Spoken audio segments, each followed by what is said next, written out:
বিয়াজি মিনাত জিল হজ মাহৰ 8 তাৰিখ হজৰ প্ৰথম দিন আৰু জুনৰ 4 তাৰিখ 2005 আৰু 8 জিল হজ 1446 হিজৰি।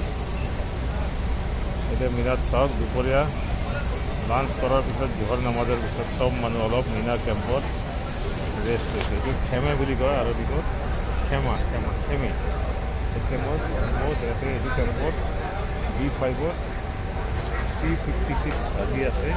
চবেই চব সৰু এটা জেগা 1.5 ফুট বাই 5 ফুট, তাতে চবে ৰেষ্ট লৈ কিছুমানে কৈছে, কিছুমানে দোৱা কৰি আছে, কিছুমানে লেকচাৰো মাৰি আছে।